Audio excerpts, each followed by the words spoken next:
É o meu Rio Grande do Sul, céu, sol, sul, terra e cor, onde tudo que se planta cresce, o que mais floresce é o amor.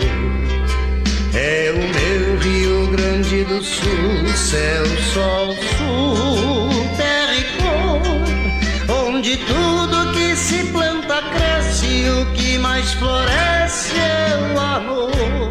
Quero dar o meu bom dia a todos, dizer da satisfação em estar aqui em Santa Cruz do Sul, e no momento em que eu quero fazer o meu cumprimento muito especial aos membros da mesa, cujos nomes foram nominados pelo protocolo, mas eu preciso fazer um registro especial aqui aos meus amigos deputados federais, meus colegas, deputado Heitor Chu, aqui dessa cidade, meu líder, meu conselheiro, meu amigo, deputado Sérgio Moraes. O deputado Sérgio Moraes era para ele ser o ministro do Trabalho quando eu assumi. Ele fez duas para mim, e eu espero que ele um dia poder me cobrar dele, tá? Uma foi quando era para ele assumir a coordenação da bancada gaúcha, e eu estava entrando em 2010, e ele disse: Ronaldo, isso é bom para você. Dali uns 3 meses eu vi porque ele disse que era bom para mim. E depois, quando surgiu a oportunidade para ser ministro do Trabalho, o deputado Sérgio Moraes, pela sua experiência, foi prefeito nessa cidade, 5 mandatos de deputado. Novamente ele disse: Ronaldo, é bom para ti. Aí depois eu entendi porque ele disse que era bom para mim também. Então, Sérgio, estar aqui na tua cidade é um privilégio. Estar aqui contigo, pela amizade, agradecer pela amizade, pelo companheirismo, pelos conselhos, obrigado. E estar aqui em Santa Cruz do Sul, por tudo aquilo que essa cidade representa para todos nós, é muito importante. Portanto, que nós possamos ter um bom evento. Daqui um pouco nós vamos iniciar as nossas falas. Os palestrantes que vêm são ministros do Tribunal Superior do Trabalho, e desembargadores, operadores do direito do trabalho, que trazem aqui uma manifestação fundamentada em princípios técnicos e científicos para trazer a verdade a respeito da lei. Que tenhamos todos um belo evento. Obrigado a todos. Passamos a palavra para a sua saudação, o presidente da Câmara de Dirigentes Lojistas de Santa Cruz do Sul, João Valdemar Gurk. Bom dia a todos, é uma satisfação muito grande ter a comunidade santa cruzense aqui reunida, e é uma satisfação, deputados, né, juntamente com a Unisc e a OAB, que não são nossas anfitriãs, né, que realmente abraçaram a causa. E nós estamos aí para ouvir tudo sobre as novas leis trabalhistas que estão aí bem recentemente. Então, nós, a CDL, se sentimos muito honrados em fazer parte desse encontro. Muito obrigado.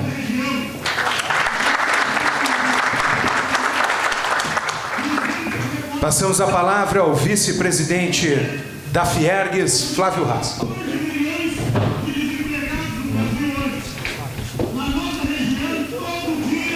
Bom dia a todos.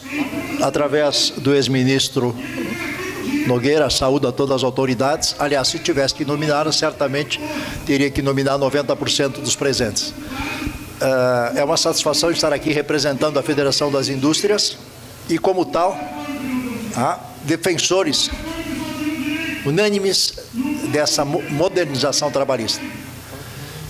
Poderia aqui citar N exemplos daquilo que vai contribuir, está contribuindo para a melhoria da relação do trabalho e para facilitar a vida do empreendedor. Evidente que isso não é apenas a relação trabalhista que nos aflige. Ser empreendedor hoje nesse país é um desafio de inúmeras circunstâncias. A relação trabalhista é apenas uma delas, pela enxurrada de reclamatórias totalmente esdrúxulas e por outros fatores que não cabe aqui nesse momento citar. Mas me permitam, sem ser pretensioso, de colocar alguma questão, aliás, destacando, o Sérgio foi muito feliz ao indicar o deputado, porque foi muito bom, ao menos para os brasileiros que querem que o Brasil cresça. Esta aprovação dessa modernização foi muito bom para todos, ao menos para aqueles que querem que o Brasil produza e evolua. Mas uma das questões que como cidadão, me preocupa muito é a questão do associativismo. Nós temos aqui entidades associativas, né? E temos aqui sindicatos, que com todo direito fazem as suas manifestações. Mas a quem eles representam? Quando se vê uma assembleia de um sindicato de trabalhadores, ou mesmo de empresários, menos de 1% representa a vontade dos 100%. De quem isso é culpa? Da liderança sindical ou de nós brasileiros que somos muito sumissos? Isso vale para a política, isso vale para o associativismo. Me perdoem, não quero ser aqui pretensioso. Nós devemos, paralelo a todas essas reformas, que são muito bem-vindas, revisar os nossos conceitos de participação. Porque não podemos delegar sindicatos eternamente a pessoas que não representam os trabalhadores e também aos empresários. Eu acho que por aí, pela educação e pela representação, passa um grande desafio que todos nós temos. Parabéns aos promotores desse evento, a FIAC estará sempre ao lado. Parabéns a todos que estão aqui presentes e um bom dia a todos. Muito obrigado, senhor Flávio Haas. Convidamos a realizar a sua saudação, representante da Unisc, professor Neymar Santos da Silva. Ainda um bom dia a todos, é um prazer estar com vocês aqui, como já foi dito, todas as autoridades aqui presentes, envolvidas na reforma trabalhista e representantes de diversos segmentos empresariais e dos trabalhadores. E esta reforma representa efetivamente, acredito, um desejo da sociedade de modernizar as relações trabalhistas. Há muitas críticas de uma parte, elogios de outros, avanços de uma parte, alguns dizem que retrocesso de outros. Mas o que se observou mais na reforma trabalhista, e aqui já evidenciando nossa experiência na academia, e registrando também a oportunidade de representar aqui a Unisc no ano dos 50 anos do curso de Direito e 25 da universidade, e também parabenizando os promotores do evento por Santa Cruz ser agraciada efetivamente com um belo debate sobre a reforma trabalhista, é que talvez se debata mais o processo do trabalho em si, com as alterações que houve, do que efetivamente o direito material, em que na legislação então se alterou vários dispositivos, alteraram vários dispositivos legais, no sentido de adaptar-se à necessidade dos trabalhadores com efetiva evolução da sociedade e das relações conturbadas desses polos diversos, né, trabalhadores e empresários. Acredito que alguns pontos foram efetivamente para modernizar essas relações. Alguns criticam alguns direitos retirados, outros criticam efetivamente a adaptação à nova realidade social. E aí já passamos pela jornada em itinerário, que é um exemplo. E outros reclamam efetivamente, e aqui registro a participação do Dr. Ezequiel, a advocacia representada local e também estadual, representada pelo nosso doutor Ricardo Breia, e que efetivamente a OAB tem uma grande participação, que é a questão da participação do advogado no processo, e que representa hoje também o processo de trabalho, não mais o monopólio do sindicato, mas a sucumbência em si, e que isso também é uma modernização para fins de adaptar-se à importância do advogado no processo trabalhista. Aqui também temos, eu acho que hoje, a representação do debate dos promotores da reforma com a sociedade em si. E talvez possamos aproveitar esses momentos para também sugerirmos outras alterações, que são cabíveis ainda na reforma trabalhista, o que se viu também pela MP, deputado Nogueira, pela MP 808, que alterou e talvez, meu sentimento, depois foi revogado, no sentido de que algumas normas ainda precisavam ser adaptadas. Isso representa também, talvez, esses encontros, que possamos retirar daqui algumas sugestões também para a reforma trabalhista. No direito do trabalho, que é eminentemente social e mexe com toda a sociedade. Agradeço pela oportunidade de estar aqui, por Santa Cruz ser parte desse trajeto dos encontros e por estarmos representados aqui por importantes lideranças. Muito obrigado. Obrigado, professor Neymar, representando aqui a Unisc, universidade parceira das jornadas. Convidamos para realizar a sua saudação o presidente da OAB, subseção de Santa Cruz do Sul, Dr. Ezequiel Vettoretti.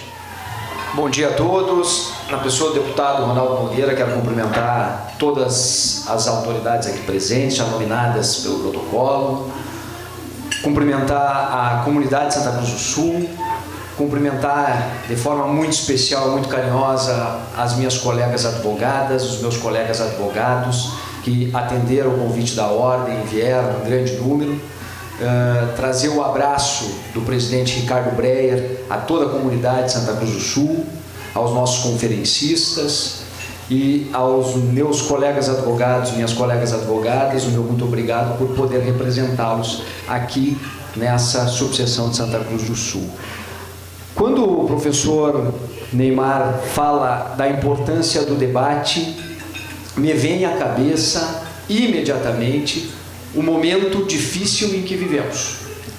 O momento em que as pessoas estão com a capacidade de pensar eclipsadas pelos bombardeios das redes sociais.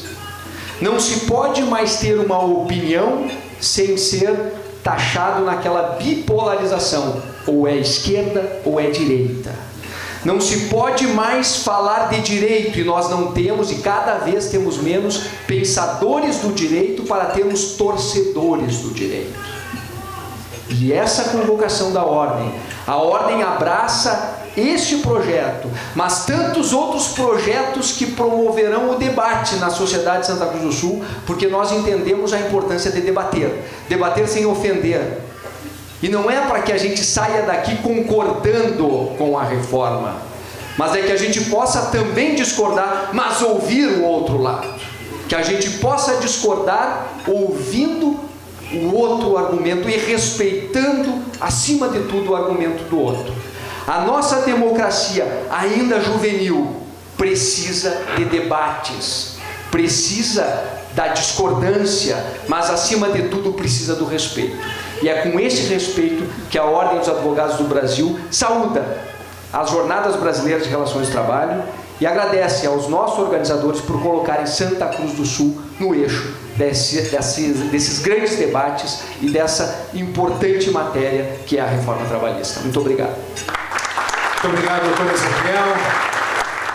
Iniciando as palestras, teremos o diálogo A Ferramenta da Democracia, Perspectivas Políticas da Modernização, a ser proferida pelo senhor deputado federal Ronaldo Nogueira, ele que é administrador de empresas, pós-graduado em gestão pública pela Universidade Federal do Rio Grande do Sul. Durante sua gestão como ministro do Trabalho, idealizou e implementou a modernização da legislação trabalhista. Com a palavra, o deputado federal Ronaldo Nogueira.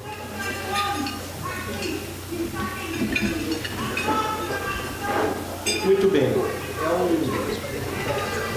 É um privilégio poder usar novamente esse microfone para me dirigir aos senhores nesse momento tão especial, quando nós temos a oportunidade de estar presente nessa cidade maravilhosa, Santa Cruz do Sul, para debatermos um tema muito importante para o Brasil, para o trabalhador brasileiro, a respeito da modernização da legislação trabalhista.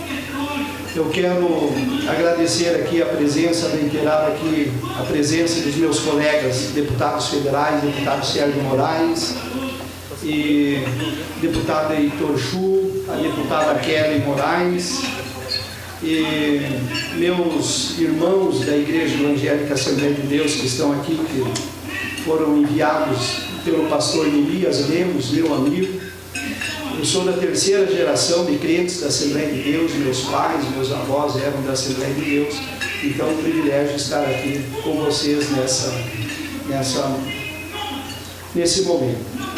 Antes eu quero chamar vocês a uma reflexão para que nós possamos ficar atentos no que diz respeito ao propósito da nossa reunião aqui, né? Que é debater, respeitando o contraditório de cada um no que diz respeito à visão da modernização da legislação trabalhista. E eu perdi o meu pai, eu tinha 6 anos de idade. Nós éramos uma família muito pobre, 7 irmãos, eu era o mais novo de todos eles. Quando eu completei 12 anos, a minha mãe me levou numa loja em Carazinho chamada Belauxi. E lá minha mãe comprou uma máquina de cortar grama e uma tesoura de cortar grama em prestação. De manhã minha mãe orientava eu ir na escola e ela organizava uma certa disciplina no que diz respeito no momento em que eu saísse da escola, eu almoçava, eu lavava a louça, tinha que fazer, antigamente era o sistema de casa, e depois das 2h30 eu saía para trabalhar, e a minha mãe sempre dizia assim: você nunca volte para casa depois do pôr do sol. Então eu organizava a minha jornada de trabalho conforme a orientação da minha mãe. No bairro Floresta, em Carazinho, onde eu morava, tinha uma capela da Assembleia de Deus. E toda terça-feira e toda quinta-feira minha mãe fazia eu ir no culto ainda à noite. E no domingo de manhã ela fazia eu ir na escola bíblica dominical, onde eu aprendi princípios e conceitos que norteiam a minha vida até hoje. Porque minha mãe dizia assim: você nunca dá aquilo que você não tem. Você não tem como se dar respeito se você não tem respeito. Você não se dá o respeito, você não respeita os outros. Então isso é um sintoma fundamental no que diz respeito ao nosso comportamento, às nossas éticas. Então eu quero pedir desculpas para vocês, e vocês não se incomodem com o que está acontecendo lá no lado de fora, mas ainda que seja contra mim, eu acho justo, eu defendo veementemente o direito de manifestação e de crítica, porque isso é sintoma da democracia. E nós precisamos ter a grandeza de sermos persistentes naquilo que nós acreditamos, naquilo que nós confiamos, naquilo que nós pregamos, ter a certeza daquilo que nós estamos fazendo é a coisa certa, porque no amanhã, mesmo aqueles que não nos entendem, eles vão entender e compreender que nós estávamos fazendo a coisa certa. O Brasil real, quando eu assumi o Ministério do Trabalho, era o Brasil de 60 milhões de pessoas sem nenhuma atividade econômica. Era o Brasil de 45 milhões de trabalhadores na informalidade sem nenhuma proteção de direitos. E era o Brasil onde 30 milhões de trabalhadores desesperados precisavam de um lugar para trabalhar. E vocês vejam, o nosso país é um país que tem capacidade de produção de riqueza e de desenvolvimento econômico, porque nós somos a 5ª maior extensão territorial do mundo. Nós temos estabilidade no solo e estabilidade no clima. O Brasil é um país que tem capacidade de produzir 4 safras anuais. Nós temos a riqueza da nossa flora, da nossa fauna, nós temos a unidade da nossa língua, o nosso povo é um povo pacífico, um povo querido, onde o muçulmano, o palestino, o árabe viaja no mesmo carro com o judeu. As famílias se unem, muitas vezes os filhos contraem núpcias. O crente e o ateu trabalham na mesma empresa e almoçam na mesma mesa, muitas vezes repartindo a comida do mesmo prato. Esse é o Brasil. Então não é possível nós vivermos com um país com tanta capacidade de riqueza e um país viver na realidade de tanta pobreza. Um desemprego onde mais de 14 milhões de lares, não tem nenhuma pessoa trabalhando. Muitas crianças vão dormir com fome, porque o pai e a mãe não têm endereço para trabalhar. Eu conheço essa realidade, eu sei o que é você não ter um emprego, e sei o que é você não ter uma casa para morar. Tem 2 endereços que são fundamentais para a dignidade humana. Para a dignidade humana, a pessoa tem que ter um endereço para morar e outro para trabalhar. E o Brasil real, vocês vejam que o moço falou ali no microfone 14 milhões de desempregados, não é 14 milhões de desempregados. Ele está lá informado, é 27 milhões de pessoas que precisam de um emprego, que querem trabalhar e não têm um emprego. Não é 13 milhões, Sérgio, não é 13 milhões, Heitor Chu, não é 14 milhões. O Brasil real é de 27 milhões de pessoas que precisam trabalhar. E um país que tem capacidade de produção de riquezas, de desenvolvimento econômico, para nós chegarmos à condição de pleno emprego. Mas vejam, nós tínhamos uma legislação trabalhista que foi produzida na década de 20, foi consolidada na década de 40, e passaram 75 anos de imobilismo e nós não conseguimos resolver o problema do desemprego.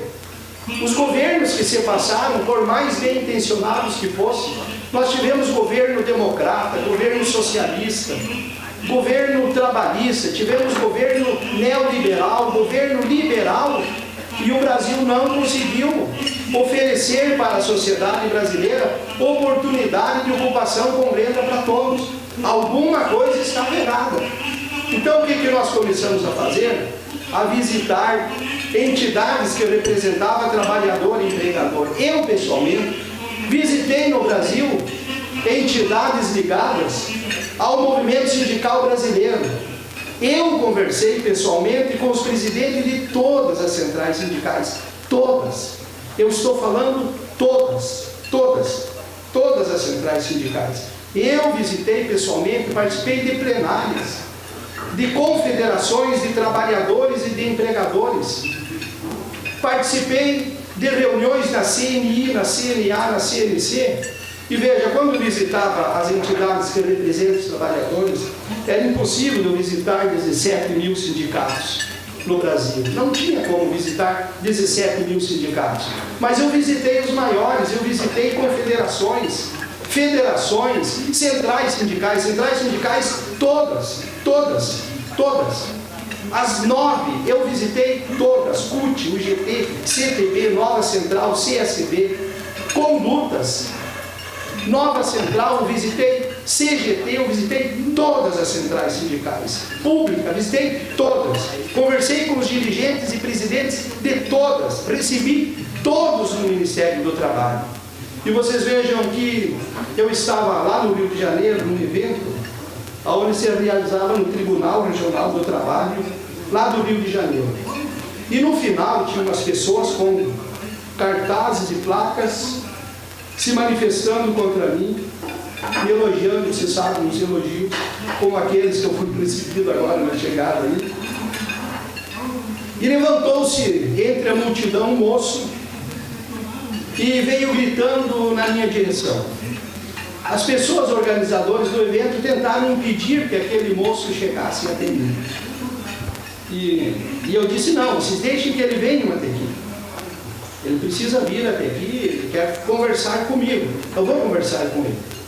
Quando ele chegou, eu disse para ele, você vai falar tudo que você quer falar nesse microfone. Quando aquele moço começou a falar, ele virou para mim com o dedo em vista na minha direção, dizendo assim, por que vocês não fazem alguma coisa? Por que vocês estão lá e não fazem nada? Por que vocês estão fazendo isso conosco? Eu estou há mais de 6 meses desempregado. Eu tenho aluguel para pagar, eu tenho luz para pagar, eu tenho gás para pagar, eu tenho que colocar o pão na mesa para os meus filhos e eu não estou conseguindo. Por que vocês não fazem alguma coisa?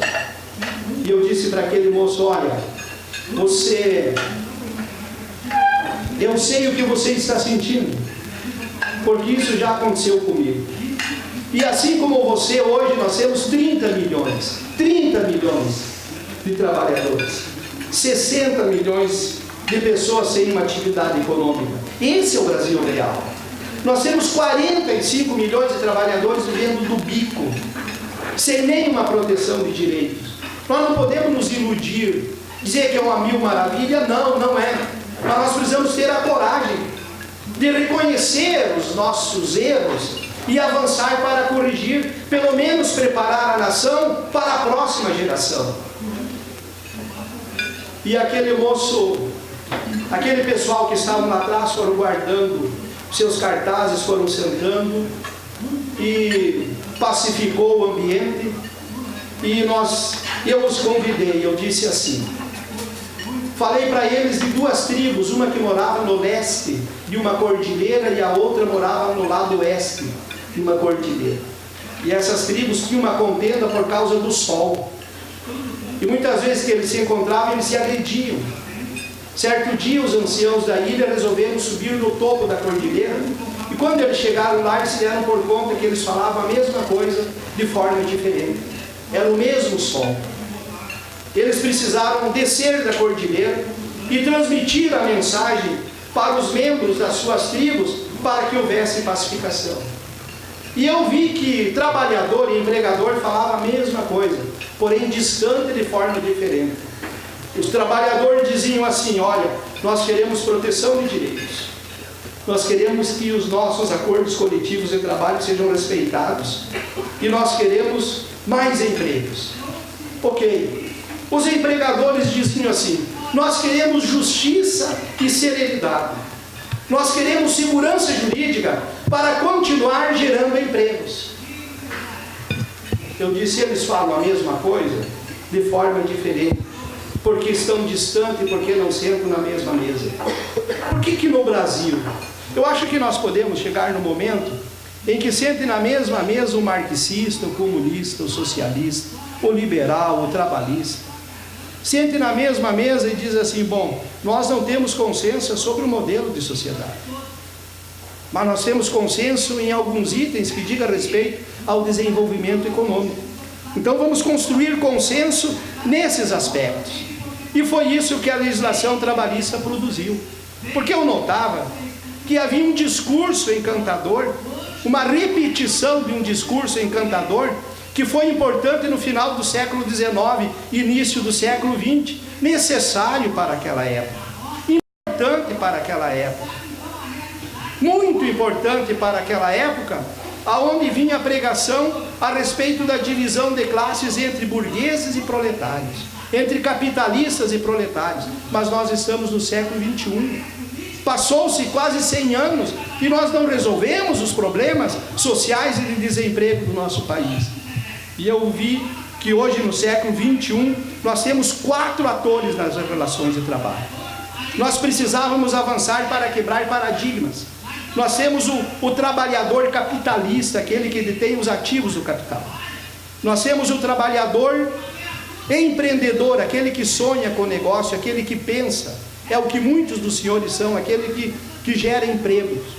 Nós temos o trabalhador técnico, aonde, através do seu conhecimento, da sua vocação, ele faz as coisas acontecerem. É o que detém os ativos da força do trabalho. O antigo ourives, o antigo ferreiro, o antigo pedreiro. E tem o governo, que entra com a arrecadação, com a regulação e com a fiscalização. Não tem como um trabalhar contando com a desgraça do outro. Não tem como um querer trabalhar querendo oprimir o outro. O sucesso de um está vinculado ao outro. Uma nação, ela se estabelece sobre 3 pilares. Segurança nacional, que se dá pela robustez das Forças Armadas, a definição de competência das polícias internas e o seu aparelhamento. Segurança monetária, pela sanidade da moeda, desenvolvimento econômico, riqueza produzida, moeda forte. E segurança jurídica, pela fidelidade dos contratos. Sem capital não tem empreendimento. Sem empreendimento não tem emprego. Sem emprego não tem salário. Sem salário não tem consumo. Sem consumo não tem arrecadação. Não tem saída. É um ciclo virtuoso para que um trabalhe para o sucesso do outro. Não dá para ficar de longe, um xingando o outro, um gritando com o outro, um repetindo, sem a devida análise, sem racionalidade, para que possamos encontrar soluções. Nós não vamos fazer o nosso país crescer se ficarmos de longe, um brigando com o outro. Precisamos respeitar as diferenças. Vocês vejam, o ser humano, ele usa as ferramentas que tem, fundamentado em princípios ideológicos, religiosos e econômicos. As barbáries que aconteceram na humanidade, lá estava a religião, lá estava a ideologia e lá estava o dinheiro. Ontem nós presenciamos um caso de confusão no Brasil. Então não dá, nós precisamos ter a devida maturidade de ser racional. Não precisamos abrir mão dos nossos princípios, que nós acreditamos do nosso viés ideológico, da visão que se tem, mas precisamos respeitar o outro, chamar o outro para que sente na mesa e possamos buscar um consenso para resolver os problemas do nosso país. E vejam, no dia 22 de dezembro, lá no Palácio do Planalto, estava lá os representantes de 7 centrais sindicais: CUT, CTB, UGT, Nova Central, CSB, Força Sindical, Condutas, estavam lá. Usou da palavra o presidente da UGT, o presidente da CSB, o presidente da Nova Central e o presidente da Força Sindical. Usou da palavra o presidente da CNI, da CNA, da CNC, da CNP, usaram da palavra, celebrando o momento onde, através de um artigo e 3 incisos, nós produzíamos a maior revolução nas relações do trabalho no Brasil, dando força de lei para os acordos coletivos do trabalho. Vocês vejam que a lei tramitou, observando aspectos constitucionais, técnicos, da boa técnica legislativa. O nosso sistema bicameral foi aprovado e sancionado e entrou em vigor.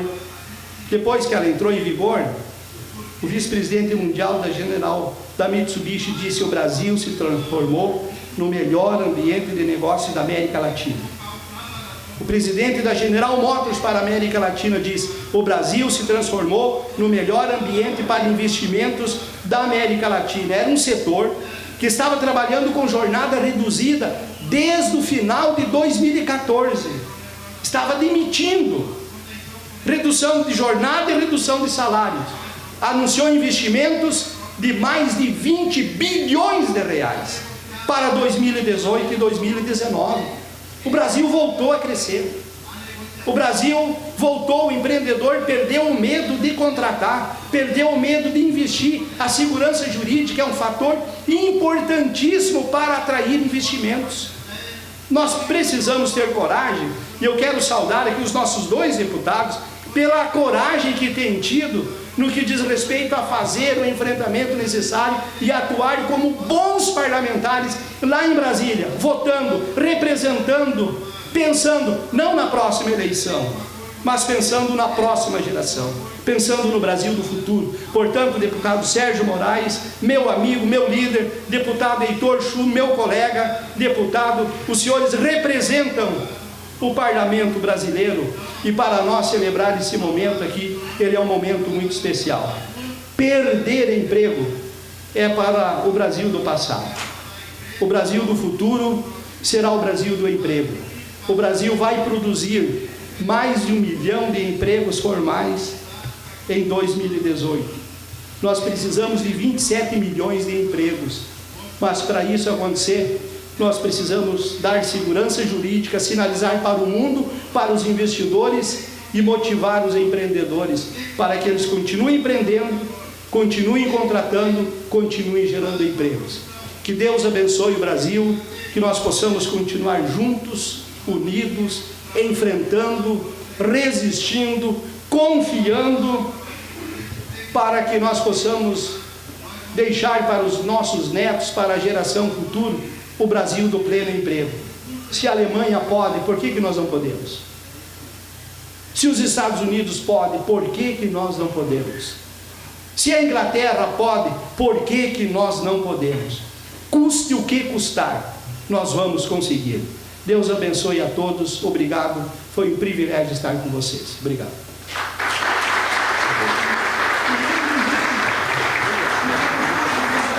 Dando continuidade às nossas apresentações, teremos a palestra que tem como tema Perspectivas Jurídicas da Nova Lei Trabalhista, a ser proferida pelo senhor Amaury Pinto Rodrigues Júnior, desembargador do TRT da 24ª Região, onde atuou como presidente da primeira turma, bacharel em Direito pela Faculdade de Direito de Curitiba e doutor em Direito do Trabalho e Previdência Social pela USP. Foi diretor da Escola Superior de Magistratura e coordenador do Colégio de Presidentes e Corregedores dos Tribunais regionais do trabalho. Exerce a docência na Universidade Católica Dom Bosco, em Campo Grande, Mato Grosso do Sul, e na Escola da Magistratura do Trabalho, EMATRA 24. Com a palavra, o senhor desembargador Amaury Rodrigues Júnior. Em primeiro lugar, quero dizer da minha satisfação em estar nessa cidade progressista, nessa cidade bonita. Já dei uma volta por aí antes de chegar. E é uma alegria estar aqui nesse momento para tratar de um tema tão importante quanto esse, o da reforma trabalhista, que mexe na sociedade como um todo, que movimenta a sociedade como um todo. Muito bem. O meu objetivo e a minha missão é tratar dos aspectos técnicos da reforma trabalhista. Eu não tenho nenhum viés ideológico, nem de empregado, nem de empregador, porque a legislação trabalhista é a minha ferramenta de trabalho. Eu, por definição, eu tenho que ser imparcial na hora de aplicar uma legislação, interpretá-la à luz da Constituição, que é a lei maior, e ser absolutamente imparcial. Então, o meu objetivo aqui é tratar de aspectos técnicos, e é isso que eu vou fazer. Mas eu não posso deixar de tratar rapidamente de dois aspectos que eu achei curioso. Aqui agora, na entrada, eu vi o cartaz ali dizendo: cadê os empregos? Eu achei curioso, por quê? Porque emprego não cai, não chove, né? Não nasce na árvore, ele é fruto de um trabalho, é fruto de muito trabalho, de conjunturas de natureza econômica, legislativas também. Sem uma legislação adequada não vai haver emprego nunca, mas não se pode, não tem concepção nenhuma, não tem cabimento nenhum presumir que vai chover emprego a partir de agora. Não, é fruto de trabalho, é fruto de empreendedorismo, é fruto de conjuntura econômica favorável. Isso não dá para discutir, não dá para ter uma visão contrária. E outro aspecto que me chama a atenção, também nesse particular, é que a legislação trabalhista, a reforma, a Lei 13.467, ela tem muitas qualidades, tem aspectos que precisam melhorar. Eu vou tratar dos dois. Eu quero tratar de alguns aspectos que eu entendo muito bons nessa nova ordem jurídica, de aspectos que não são tão bons e, portanto, precisam ser melhorados e adequados. Mas, assim, o que me parece que foi pilar central dessa reforma foi dar poder negocial para os sindicatos. Os sindicatos têm o poder de conceder, de conquistar mais direitos, os sindicatos dos trabalhadores e das empresas também. Então, eu não sei a razão de tanta... Claro, críticas técnicas são necessárias, nós precisamos trabalhar nos aspectos técnicos de aprimoramento da legislação, mas o pilar central é o poder negocial das entidades sindicais. Cabe ao sindicato lutar, aí sim, lutar pelo direito dos seus trabalhadores, conquistar o direito dos seus trabalhadores. E é lá, na mesa de negociação, que é o local que ele deve lutar, brigar, se for o caso, gritar, negociar. É lá. De qualquer forma, eu vou traçar aqui para vocês, no meu espaço concedido, alguns aspectos que eu achei muito importantes e alguns aspectos que eu achei que precisam e acredito que precisam ser aprimorados para que o ambiente da relação jurídica trabalhista seja o mais adequado para o crescimento econômico do Brasil, colabore com o crescimento econômico do Brasil, com a conjuntura econômica do Brasil. Pois bem, o primeiro aspecto que me pareceu muito interessante nessa reforma trabalhista foi a regulamentação de situações de fato que já existiam, que pré-existiam à própria lei trabalhista e que não eram disciplinadas pela lei. E na medida em que não eram disciplinadas pela lei, causavam, e aqui o deputado foi muito feliz na sua manifestação, eu escutei com atenção, falando em segurança jurídica. Quando não há regulamentação de uma situação de fato, a insegurança jurídica é enorme. Eu vou dar 2 exemplos aqui de temas que foram regulamentados, que existiam, que pré-existiam a reforma trabalhista e que por ela foram regulamentados. Se regulamentados de forma adequada ou não, é algo que a sociedade vai detectar no seu dia a dia, no desenvolvimento da atividade regulada e na aplicação da atividade regulada, com certeza será verificado o que é de bom, o que às vezes não é tão bom, e vai haver o aperfeiçoamento. Por isso que eu digo que essa reforma é importante, na medida em que foi um pontapé inicial para essa necessidade de regulamentação. Pois bem, falei para vocês que eu ia dar 2 exemplos rápidos de situações de fato que existiam e que foram regulamentadas. A primeira é do trabalho intermitente. O que é o trabalho intermitente? Vejam, trabalho intermitente, ele não é aquele trabalho temporário, o trabalho de safra, aquele que vai ter a colheita, então você contrata um número X de trabalhadores até o final da colheita. Não, o trabalho intermitente são para atividades que não são constantes, que não há uma previsibilidade nenhuma de atividade. Um exemplo claro é o buffet. Não, o buffet, o organizador de eventos, ele pode ter 2 eventos numa semana, aí na semana seguinte não ter nenhum evento, dali um mês ter vários eventos, e ele precisa ter a mão de obra para atuar nesses eventos. E como que ele vai ter? Ele consegue contratar um empregado para trabalhar de segunda a sábado, se não vai ter evento de segunda a sábado? Ele não tem como fazer isso. Isso não foi a lei que criou, isso existe no mundo. A sociedade está a par disso no cotidiano. Eu preciso então contratar, e vou contratar por diária. Vou chamar, olha, eu preciso de você na sexta-feira, eu tenho um evento grande, eu preciso contratar 50 pessoas para trabalhar no meu evento, e eu vou te pagar ao final determinado valor. Quem que ele chamava? Bom, primeiro, pessoas que tecnicamente são especializados na atividade. Os garçons são um exemplo claro disso, né? Segundo, pessoas que estão dispostas a trabalhar naquele dia, porque é um contrato, é um acordo, né? Você vem trabalhar, eu vou te pagar, eu aceito ou não. Então nós temos já garçons que estavam em outras, que têm o seu emprego fixo muitas vezes, trabalha lá num restaurante, que é cotidiano, que ocorre todo dia, mas que naquele sábado está de folga e vai ganhar um extra.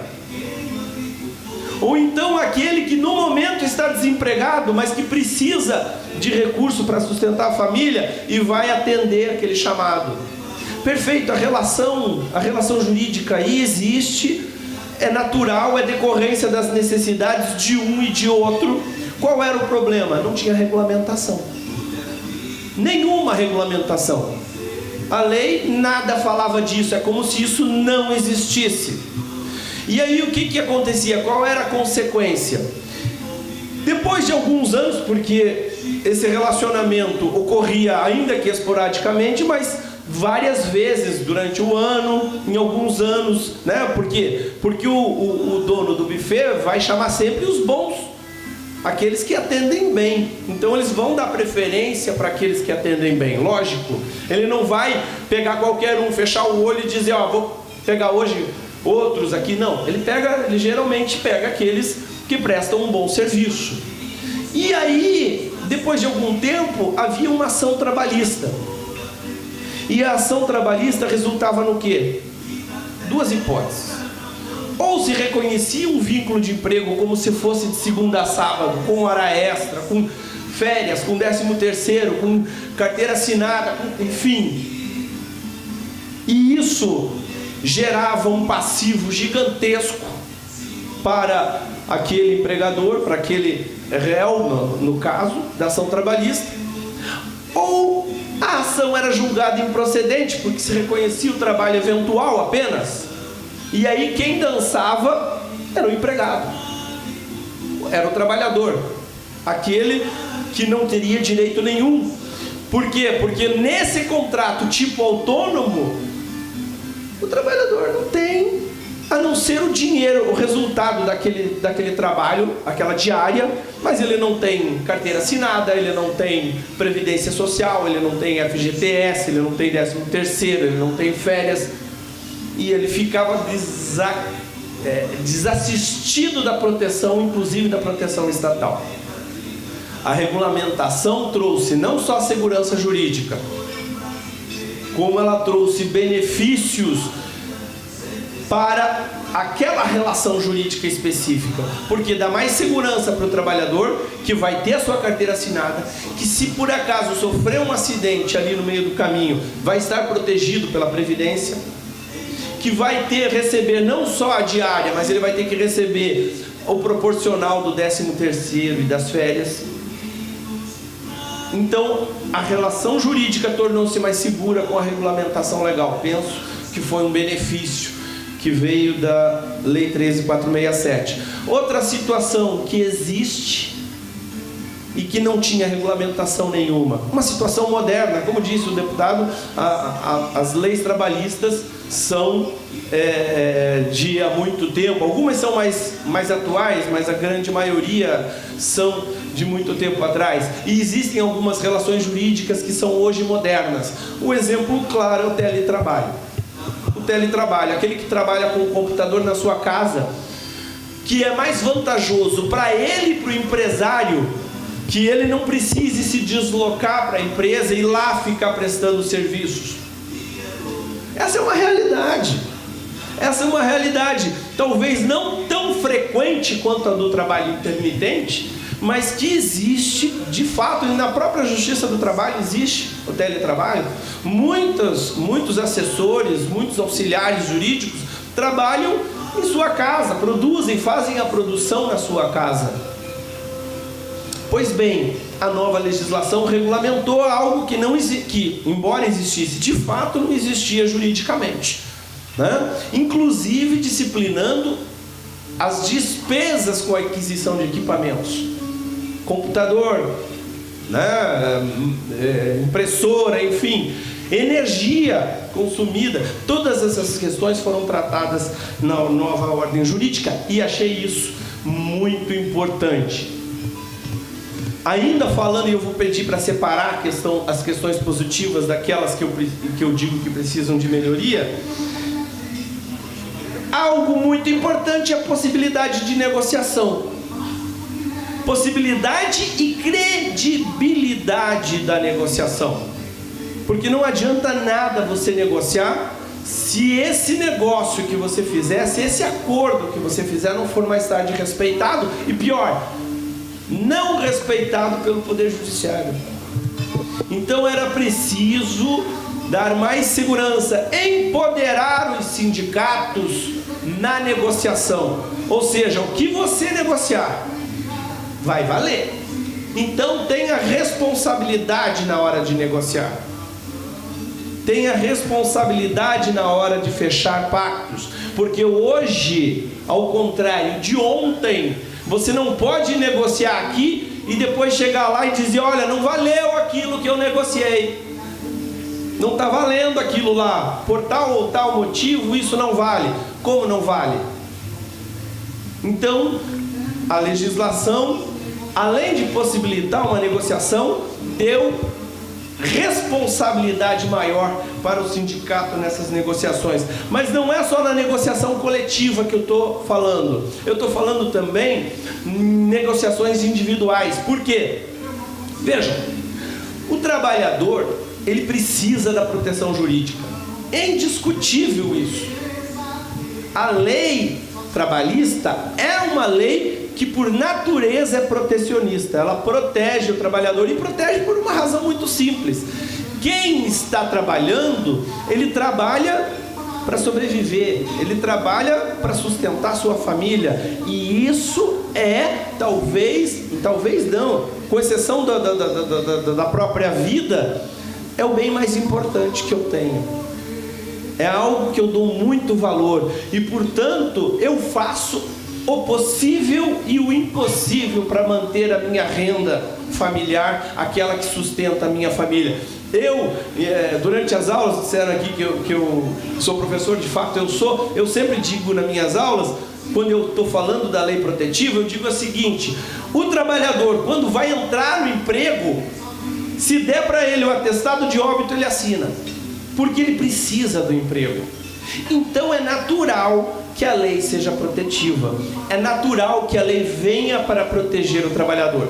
Porém, existem várias categorias de trabalhadores. Nós temos aqui aquele, e eu vou falar, nós estamos em época de Copa do Mundo, eu vou falar daquele jogador lá da várzea, que começa no futebol amador e que trabalha por um salário mínimo, que mora em qualquer lugar, em qualquer situação, mora lá no clube mesmo. Será que ele merece uma proteção, a mesma proteção que a legislação dá para o Neymar?